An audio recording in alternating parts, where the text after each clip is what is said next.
अच्छा, बिस्मिल्लाहिर्रहमानिर्रहीम। Welcome to my YouTube channels the knowledge of chemistry with IK। Class 9 chemistry, chapter number 1 fundamental of chemistry, और topic का नाम है element. हम पढ़ेंगे आज के लेक्चर में, क्योंकि पिछले लेक्चर में हमें हम जो ब्रांचेस थी केमिस्ट्री की, जो ब्रांचेस हम उनका एलिमेंट बहुत ज़्यादा इंपॉर्टेंट टॉपिक है और इसको हम पढ़ाएंगे आज। एलिमेंट जो होते हैं, एलिमेंट से पहले डिस्कस करने से पहले मैं कुछ पॉइंट्स आपको क्लियर करवाना चाहता हूँ, और वो हमारे पास कुछ बेसिक डिफिनीशंस है जिसको हम क्लियर करेंगे। बेसिक डिफिनीशन, वो बेसिक डिफिनीशन हमारे पास ये है। पहले आपको पता है हमारे पास एक एटम जो होती है, एटम्स, अगर एटम्स को डिस्कस करने से पहले हम बात करें मैटर्स की। मैटर्स वो होते हैं जो कि anything which occupies space and his mass is called matter, ठीक है। और इसके बाद जो हमारे पास सब्सटेंसेस है, ये हमारे पास सब्सटेंसेस है। सब्सटेंसेस जो होते हैं ये हमारे पास प्योर फॉर्म है। किस चीज का प्योर फॉर्म है? मैटर की। मैटर का एक प्योर फॉर्म हम इसको कहते हैं कि ये मैटर्स का एक प्योर फॉर्म है। प्योर फॉर्म का मतलब क्या है? इस प्योर फॉर्म से मुराद क्या है? प्योर फॉर्म का मतलब ये कि इसमें एटम्स भी सेम होंगे, एटम्स जो होंगे वो सेम टाइप के होंगे। एटम्स क्या होंगी? सेम होंगी। दूसरी बात ये है कि इसमें अगर एटम सेम है तो इसके प्रॉपर्टीज भी याद रखिए सेम होंगी, सेम प्रॉपर्टीज भी होंगी।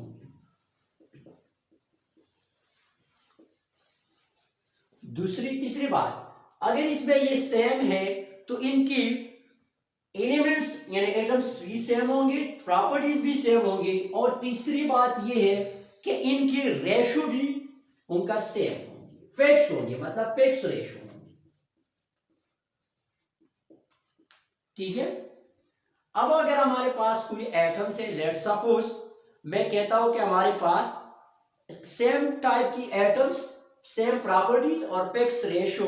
लेट सपोज हमारे पास, मैं आपको कहता हूं कि हमारे पास NaCl है। NaCl क्लियर है? NaCl में आपको पता है एक सोडियम है, इसके बीच में रेशो ये है, और एक क्लोरीन है, ठीक है। अब अगर इस क्लोरीन सोडियम के रेशो को मैं बिगाड़ दूं, मतलब वो इसकी रेशो को इंक्रीज कर दो, 2 कर दो और वो 1 कर दो, तो सोडियम क्लोराइड नहीं बनेगा, कोई दूसरा चीज बनेगा, ठीक है। तो इसमें फिक्स रेशो भी है, यानी सब्सटेंसेस की प्योर फॉर्म ऑफ मैटर्स है, इसमें एटम्स भी सेम होंगी, इसकी प्रॉपर्टी ये है, इसकी सेम टाइप सेम प्रॉपर्टीज भी होंगी। और इसमें जो हमारे पास इंपॉर्टेंट सेम टाइप के प्रॉपर्टीज, अगर नहीं सेम प्रॉपर्टी नहीं तो इसका आप लिखेंगे स्पेसिफिक प्रॉपर्टी। लिखिए आप इस वर्ड्स को इस तरह लिखिए, स्पेसिफिक प्रॉपर्टीज, उनके एक स्पेसिफिक प्रॉपर्टीज होंगी, ठीक है, और फिक्स रेशो होंगी। लेट्स सपोज हमारे पास H2O है, H2O में 2 हाइड्रोजन एक ऑक्सीजन है। अगर हम 2 हाइड्रोजन के बजाय अगर हम ये कर दें 2 ऑक्सीजन 2 हाइड्रोजन, तो फिर वाटर तो नहीं बनेगा। तो हमारे पास ये क्या है? एटम जो हमारे पास है, ये प्योर सब्सटेंस जो है प्योर फॉर्म है मैटर्स की, जिसमें सेम। अब इसमें हमारे पास 2 प्रॉपर्टीज भी आते हैं, याद रखिए, एक हमारे पास फिजिकल प्रॉपर्टी और एक हमारे पास केमिकल प्रॉपर्टी है। फिजिकल प्रॉपर्टी आपके पास टेस्ट है, ऑर्डर है, स्मेल है, melting point, boiling point, density, ये आपके पास क्या है? फिजिकल प्रॉपर्टी आते हैं, ठीक है। जबकि केमिकल प्रॉपर्टीज में हम आपके पास फॉर एग्जांपल ये 2 हाइड्रोजन ऑक्सीजन के साथ मिक्स हो जाए तो हमारे पास बनते हैं वाटर्स, ये इसके क्या है? केमिकल प्रॉपर्टीज है। अब इसी सब्सटेंसेस में हमारे पास यानी प्योर फॉर्म है, तो प्योर फॉर्म में हमारे पास एक एलिमेंट्स है और दूसरा कंपाउंड्स है। अब हम आते हैं अपने टॉपिक की तरफ, और वो हमारे पास क्या है? एलिमेंट है। एलिमेंट जो हमारे पास है, ये याद रखिए, मैं अर्ली एजेस की अगर बात करूं, अर्ली एजेस में हमारे पास सिर्फ और सिर्फ 9 एलिमेंट्स थे, याद रखिए, अर्ली एजेस की मैं बात कर रहा हूं। लेकिन ये नंबर जो है अर्ली एजेस में इतनी थी, लेकिन ये और इसको डिफाइन अर्ली एजेस में कुछ इस तरह कर रही थी, ये 9 एलिमेंट जो थी कि हमारे पास ये क्या है? ये सब्सटेंसेस है, ये हमारे पास सब्सटेंसेस है और इस सब्सटेंसेस को हम सैंपल यूनिट में, जो सैंपल यूनिट होते हैं, नहीं कन्वर्ट नहीं कर सकते हैं, कुड नॉट बी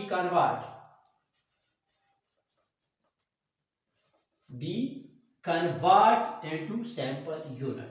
यानी एलिमेंट्स जो हमारे पास है ये सब्सटेंसेस है जिसको हम सैंपल यूनिट में कन्वर्ट नहीं कर सकते, या सैंपल यूनिट में आप कह सकते हो कि इसकी डिकम्पोजिशन नहीं कर, कुड नॉट बी डिकम्पोज। ये इसको हम सैंपल यूनिट में डिकम्पोज नहीं कर सकते। ये अर्ली एजेस की डिफिनेशन है कि एलिमेंट हमारे पास सब्सटेंसेस है और इसको हम सैंपल यूनिट में डिकम्पोज नहीं कर सकते। ये अर्ली एजेस की बात है। फिर 19th सेंचुरी में 19th सेंचुरी में ये नंबर जो हो गया, ये हो गया 63 और 63 ये नंबर पहुंच गया 63 को, और अभी तक जो हमारे पास प्रेजेंट डे में हमारे पास 118 एलिमेंट्स है। इस 118 में 92 एलिमेंट ऐसे जो कि नेचुरली है और बाकी जो है वो हमारे पास आर्टिफिशियल है। ठीक है, ये हमारे पास अर्ली एजेस की बात है। अब हम आते हैं प्रेजेंट डे। ठीक है, अभी तक जो हमारे पास अब इसकी जो डिफिनीशन है, ठीक है ना, यानी इसका जो अर्ली एजेस में डिफिनीशन है, element as a substances which element and substances which cannot be decomposed या could not be decomposed and to sample unit, किसी भी इसको सैंपल यूनिट में कन्वर्ट नहीं कर सकते बाय फिजिकली और केमिकल मेथड्स, किसी भी फिजिकल और केमिकल मेथड्स के जरिए इसको हम डिकम्पोज नहीं कर सकते। अब प्रेजेंट डे में इसका डिफिनीशन कुछ इस तरह था कि हमारे पास एलिमेंट सब्सटेंसेस, तो ये एलिमेंट जो है सब्सटेंसेस तो है, सब्सटेंसेस एक पॉइंट तो है कि ये सब्सटेंसेस तो है, इसमें सेम टाइप की एटम्स भी है, एटम से बना है, made of same type of atoms, और ये जो सेम टाइप ऑफ एटम है इसका हैविंग सेम एटॉमिक नंबर, इसका एटॉमिक नंबर क्या है, एटॉमिक नंबर जो है ये सेम है, एटॉमिक नंबर सेम है, तो इसका मतलब ये है कि इसको कैन नॉट बी डिकम्पोज, इसको हम डिकम्पोज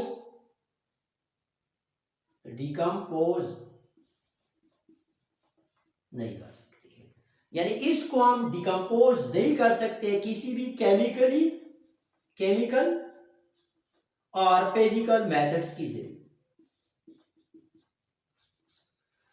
यह हमारे पास प्रेजेंट डे का डिफिनीशन है। ठीक है, इसका मतलब यह कि element is a substances which is made of same type of atoms having same atomic number and cannot be decomposed sample unit या केमिकल और फिजिकल मेथड्स, इसको हम सैंपल यूनिट में या फिजिकल केमिकल मेथड्स के जरिए हम इसको डिकम्पोजिशन नहीं कर सकते। अब मॉडर्न में डिफिनीशन में, मॉडर्न और प्रेजेंट डे के डिफिनीशन में फर्क ये, उनका वहां पर बात हो रही है एलिमेंट्स की, उधर बात हो रही है उनका सेम टाइप ऑफ एटम्स के, एटम्स को हम डिकम्पोज नहीं कर सकते। उधर बात है सब्सटेंसेस है कि एलिमेंट हमारे पास सब्सटेंसेस है जिसको हम सिंपल यूनिट में डिकम्पोज नहीं कर सकते केमिकली और फिजिकली। यहां पर है कि element is a substance which have same type of atom having same atomic number, यानी इसमें सेम टाइप ऑफ एटम्स है जिसको हम कैन नॉट बी डिकम्पोज, ये सेम टाइप जो एटम्स है इसकी डिकम्पोजिशन हम न केमिकली मेथड के जरिए कर सकते हैं और न फिजिकल मेथड्स के जरिए कर सकते हैं। इसमें क्या है डिफरेंस आ रही है, इसकी वजह से मॉडर्न और प्रेजेंट डे के डिफिनीशन में ये फर्क है। ठीक है, अब इसी एलिमेंट्स को फॉर एग्जांपल मैं आपको कहता हूं कि एक गोल्ड ले, ये गोल्ड है, कैसे इसकी डिकम्पोजिशन नहीं कर सकती, ये हमारे पास लेट्स सपोज एक गोल्ड का एक पीस है। अब इस पीस को अगर हम पार्टिकल्स में डिवाइड कर दूं तो ये पार्टिकल्स जो है इसको अगर हम स्मॉलेस्ट पार्टिकल्स में कन्वर्ट करें तो इसकी डिकम्पोजिशन हम नहीं कर सकते, फिर भी वही गोल्ड का पार्टिकल्स रहेंगे। ठीक है, अब इसके फर्दर हमारे पास मुख्तलिफ किस्म के एलिमेंट्स यहाँ पर है, बहुत सारे एग्जाम्पल है। ठीक है ना, लेकिन इसके क्लासिफिकेशंस भी है, क्लासिफिकेशन हमारे पास हम करते हैं। एक हमारे पास इसकी क्लासिफिकेशन है मेटल्स है, दूसरा नॉन मेटल्स है और तीसरा जो है वो मेटालाइट्स है। ठीक है, वो आगे आप डिटेल से पढ़ेंगे। ठीक है ना। अब ये हमने पढ़ा था एलिमेंट्स। अगर आप लोगों का कोई भी क्वेश्चन हो तो आप कमेंट्स में क्वेश्चन पूछ सकते हो। ठीक है ना। और अगर इंपॉर्टेंस ओपिनियन हो या मशवरे आप दे सकते हो तो आप लोग हमको और इम्पोर्टेंट मशवरों से आगाह करें। ठीक है ना।